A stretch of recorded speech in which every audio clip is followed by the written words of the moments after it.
E aí, pessoal, bem-vindo a mais um podcast do esporte. Hoje, o último podcast dessa semana para a gente falar sobre futebol, né? O mercado da bola, a novela do Sampaoli que a gente deve estar enchendo o saco, né? E eu peço desculpas porque realmente é uma novela que está indo longe, que realmente, para ser bem sincero, já começa a encher um pouco do saco, mas a gente continua repercutindo. Então, eu vou pedir desculpa para vocês que acompanham o podcast. Mas eu começo falando exatamente sobre esse assunto, o Sampaoli, porque ontem o Palmeiras mandou uma comitiva, né, para um hotel lá no Rio de Janeiro, conversar com o Sampaoli, aproveitar não, apresentar o projeto, né, do Palmeiras para o Sampaoli. Foi aí o presidente, foi o novo diretor de futebol. Eles pediram e fizeram uma contraproposta para diminuir, né, a questão salarial, apresentar aí potenciais investimentos, o quanto que o Palmeiras poderia investir para reforçar o elenco do Sampaoli, no caso se o Sampaoli for para o Palmeiras. E, cara, as notícias que a gente tem dessa reunião, uma reunião que, aliás, durou muito tempo, hein? Durou mais de 5 horas, se eu não me engano, e não teve definição nenhuma, tá? O Sampaoli não assinou ainda, mas a gente tem informações conflitantes em relação a essa reunião. A primeira tem notícias que dão como praticamente certa a negociação, né, que só falta assinar, e tem outras que falam que não, o Palmeiras ainda segue no aguardo, né, da definição do Sampaoli. Duas coisas, tá? É difícil a gente saber de fato o que aconteceu, mas primeiro, tá? O Sampaoli deve ter esperado, primeiro porque obviamente ele vai pensar, né? Ele queria uma proposta salarial, o Palmeiras pediu para baixar e o que o Palmeiras fez foi diminui, né, o pagamento, o salário mensal e o São Paulo ele ganharia bonificações, né, extras em caso de objetivos, conquista de títulos no caso. E aí, se ele conquistasse os títulos, todos os títulos aí, bônus por metas, né? Se ele conquistar, ele conquistar ou conquistasse, né? Sei lá, depende da situação.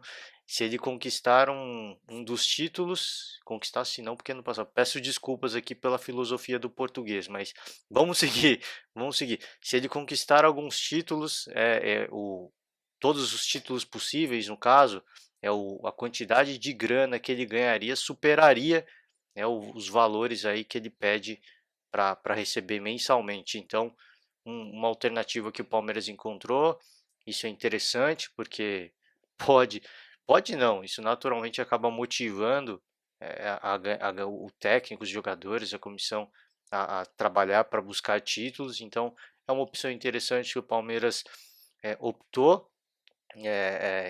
Questão de reforços, dizem aí que, mais uma vez, notícias conflitantes. Algumas notícias dizem que o Palmeiras disse que o investimento é relativamente limitado e variaria de acordo com as vendas, né, nessa janela de transferências. Outras notícias dão aí que o Palmeiras tem um teto aí de até 150 milhões de investimentos. Então são notícias totalmente conflitantes, a gente não sabe muito bem em quem acreditar, mas o fato é que o São Paulo pode também ter pedido para esperar para ouvir a proposta do Atlético Mineiro, que entrou na parada também. O Atlético anunciou aí que o Wagner Mancini não permanece.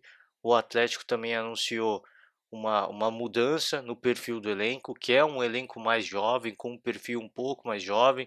Esse perfil de jogadores experientes teve um certo sucesso por um bom tempo, mas pelo menos os 2 últimos anos o Atlético não vem conseguindo vingar com esse elenco, tá? Mas e aí dessa vez muda o projeto e tenta pensar em enxugar o seu elenco e deixar um elenco um pouco mais novo e muda também a filosofia, porque sai de um Wagner Mancini e agora de repente tenta uma ofensiva para conseguir o Sampaoli. É uma mudança de postura totalmente diferente e é interessante também em relação ao Atlético Mineiro. Mas é, é, alguns dizem que eu falei, as notícias são conflitantes. Alguns dizem que só falta assinar, que o Palmeiras deve anunciar hoje ou no máximo amanhã. Outras dizem que ele espera, e nesse caso de espera, obviamente a gente sabe que para ouvir outras possíveis propostas, a mais evidente aí, a mais provável, a do Galo, porque o Racing praticamente saiu da disputa, né? O Racing tinha interesse, foi atrás, o Sampaoli conversou, mas a pedida salarial é muito alta para o Racing, né? Então é muito complicado, praticamente sai da jogada e a gente vai seguindo a guarda, né? Dessa indefinição. A comitiva do Palmeiras já voltou para São Paulo e agora só aguarda o ok do Sampaoli. Então a gente vai seguir acompanhando mais uma vez. É uma novela que promete se arrastar por um bom tempo, tá? Porque o Palmeiras entrou na justiça, né, contra o Santos, em relação a atraso de paga, não só o Sampaoli, né, a comissão técnica, atraso de pagamento de FGTS, enfim, uma disputa que se chegou na justiça e se de fato for dar continuidade, um vence uma causa ali, entra com recurso, o outro lado vai ganhar outra causa ali, então em relação a essa questão, com o Santos ainda vai longe, mas em relação ao Palmeiras, a gente também não tem definição alguma. Repito, as notícias, os rumores são conflitantes. A gente não sabe de fato se está perto, se não está, se está frio, se está quente. E a gente vai continuar acompanhando até o desfecho, se vai ter um desfecho, a gente vai seguir acompanhando essas notícias, tá? Falei rapidamente de Galo e vou reforçar aqui. O Galo muda o seu projeto para a temporada do ano que vem, diferente, tá? Eu acho interessante essa postura essa mudança de projeto do Galo, porque já não vinha dando certo, mas uma coisa que é importante é o Galo pensar em planejamento, tá? O Atlético Mineiro é um time também que troca muito de técnico, tá? Que time não troca muito de técnico, mas o Atlético também. O Atlético, ao longo das últimas temporadas, apresentou uma característica semelhante ao São Paulo, né? Traz um técnico, o time começa a jogar muito, cresce, sobe na tabela, você acha que vai embalar e de repente começa a cair, e aí manda embora o treinador, entra um novo, demora um pouquinho para se assentar no cargo, de repente embala, e aí desembala, e aí manda. Então, o perfil em relação a técnicos dos dois times são semelhantes, e até a atuação do elenco, tá? São semelhantes. E o Atlético, obviamente, precisa pensar numa estratégia aí em relação ao seu planejamento. Claro que a permanência de técnicos ou não depende muito do rendimento do time dentro de campo, isso é óbvio, mas primeiro o Atlético precisa, acho que, pensar em pôr ordem na casa em relação a isso. Não adianta pensar num projeto diferente, de vamos renovar o elenco, vamos deixar o elenco mais jovem, vamos trazer um técnico com uma visão de futebol diferente. Tudo isso é muito bacana, mas não adianta, assim, se qualquer técnico que vá pensar aí para o Galo, o cara sabe que não tem garantias nenhuma. Isso pode estar em contrato lá, não ter garantia, tem respaldo. O cara sabe que não vai ter, porque assim, o elenco é muito bom, é muito qualificado, mas e ele pode fazer esse time jogar muita bola, como já jogou, mas você não sabe, não dá para saber até quando isso vai durar. Jogadores com média de idade mais alta, então os caras se desgastam com mais facilidade, todo respeito, mas é natural, né? Quanto mais velho, a recuperação física é um pouco mais lenta, a chance de lesão é um pouco maior, e com isso é uma somatória, uma combinação de fatores que faz com que o Galo eventualmente perca rendimento e sobre para o técnico. Então é muito difícil, né? O Atlético primeiro eu acho que precisa pensar em relação a isso. Essa questão de renovar o elenco é justamente por causa disso. É a gente minimizar esses riscos de perder rendimento, de lesão, para que o técnico tenha uma sequência muito longa com os mesmos jogadores e consiga se manter no cargo por mais tempo. Legal, se essa ideia desse novo projeto passar por isso, se eles realmente estão pensando nisso, legal. Mas primeiro precisa é, é, ter um projeto, né? Já tem, mas esse projeto precisa ter um respaldo. Não adianta só apostar em jogadores e achar que vai dar certo. Mas o Flamengo deu certo. O Flamengo deu certo, tá? Mas foi algo atípico, tá? O Sampaoli está no Santos desde o começo do ano, termina aí a temporada como um dos bambambãs dessa temporada, mas ele está no Santos desde o começo do ano. O trabalho que ele está desenvolvido lá é de muito tempo, é de longa data. O Jorge Jesus não. O Jorge Jesus chegou no Flamengo no meio do ano e deu muito certo, é uma exceção, né, exceções acontecem. Ah, mas isso aconteceu também com outros treinadores, né, o Felipão chegou no Palmeiras com a temporada rolando e ele foi campeão brasileiro. O Cuca também fez isso no próprio Palmeiras, chegou com a temporada em andamento, ele foi campeão. Então, são exceções, isso não costuma acontecer mas aconteceu porque eles tinham um elenco forte. Ah, tudo bem, eles tinham um elenco forte, mas o Atlético vai conseguir montar um elenco com grandes nomes, caras extremamente técnicos, como fez o Flamengo, como fez o Palmeiras? Vai conseguir? Vai ter grana para isso? Vai conseguir bancar isso? Porque o Cruzeiro fez isso e não conseguiu bancar, né? A situação ficou insustentável. Mantiveram um elenco de altíssimo nível e totalmente sustentável, né? A gente começa a ver hoje tudo que aconteceu com o Cruzeiro e a gente vê que todo o sacrifício que foi feito causou um estrago sem proporções, de proporções gigantescas, né, no Cruzeiro. Então, essas são perguntas que a gente se faz e que precisa entrar na pauta, porque isso faz parte, né? Se a gente começa a pensar que precisa investir, precisa renovar o elenco, precisa trazer jogadores de qualidade, tudo bem.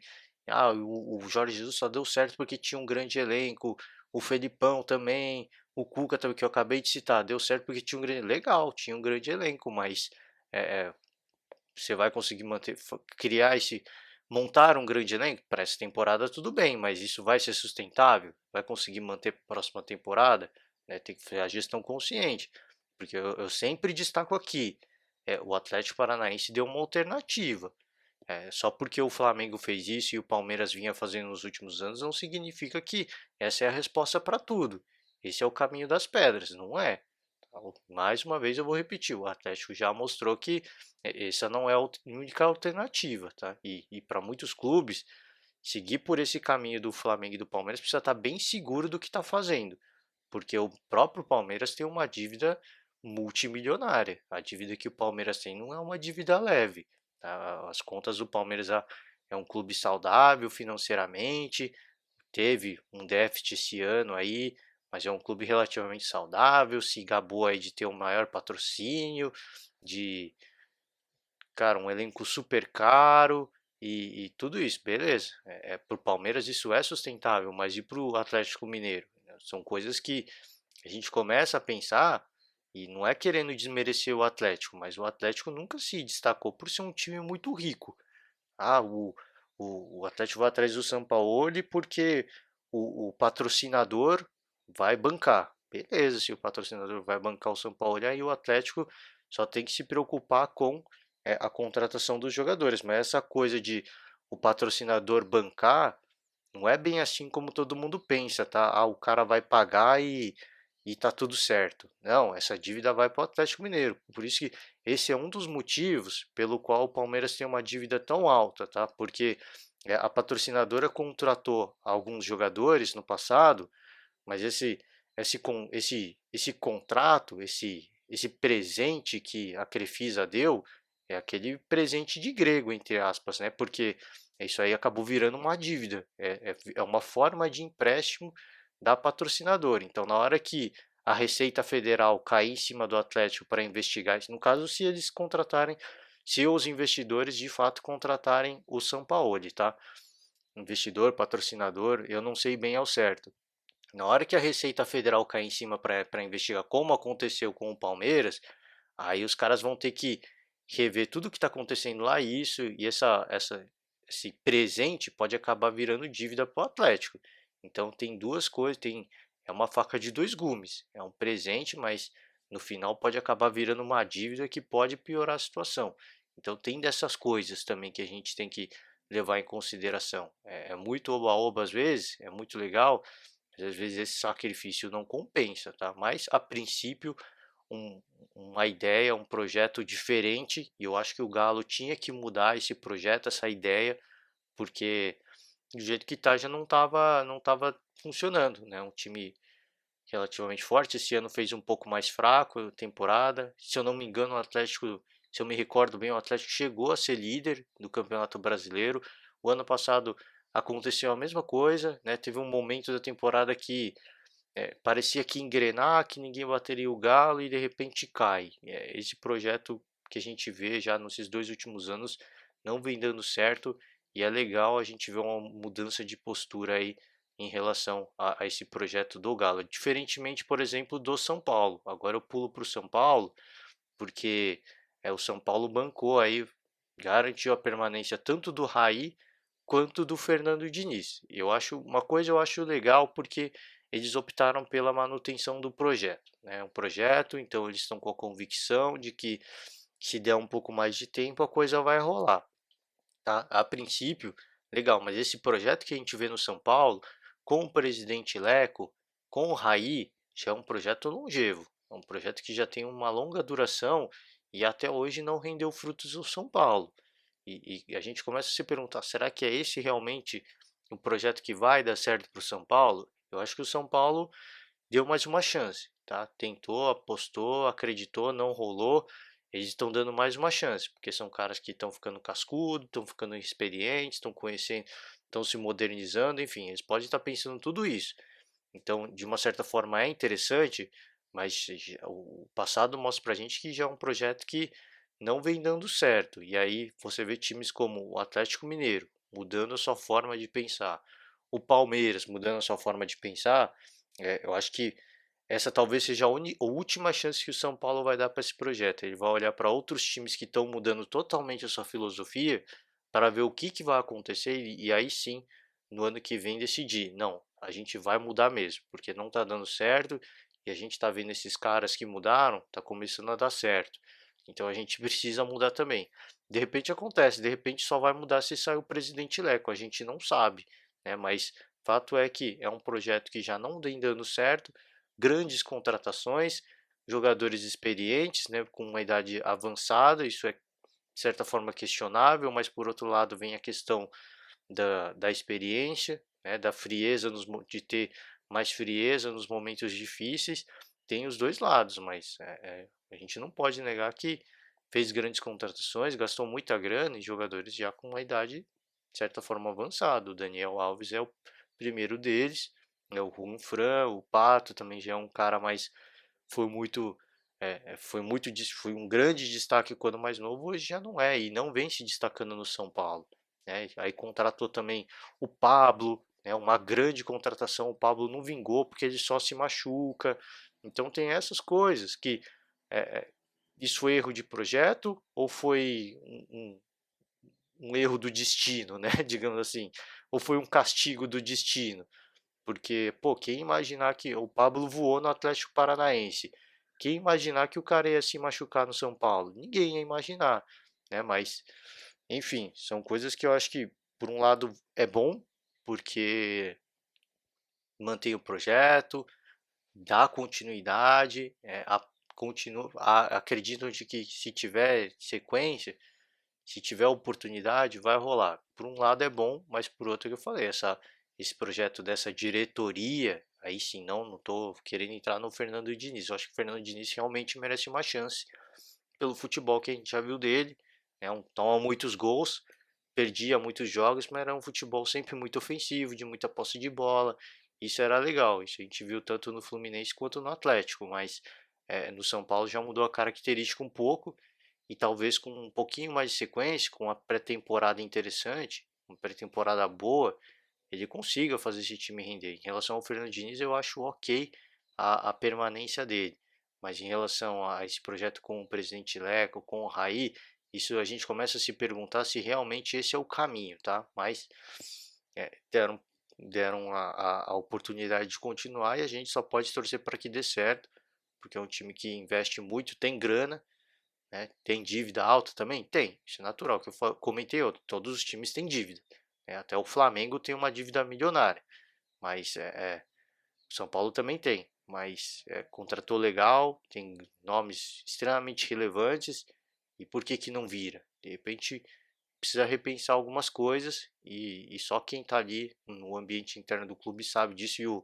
e o Daniel Alves já deu uma entrevista falando, né, uma entrevista muito forte falando em relação ao clima político dentro do São Paulo que claramente afeta, né, acaba afetando o rendimento, a forma como o São Paulo se apresenta pelo menos as últimas temporadas, tá? Então fica algo aí que se tem que mudar principalmente nos bastidores políticos, porque infelizmente se não tiver uma suavizada, se a galera não dá uma segurada, não jogar junto, infelizmente eu acho que me arrisco a dizer que pouco importa o presidente que vai estar lá, tá?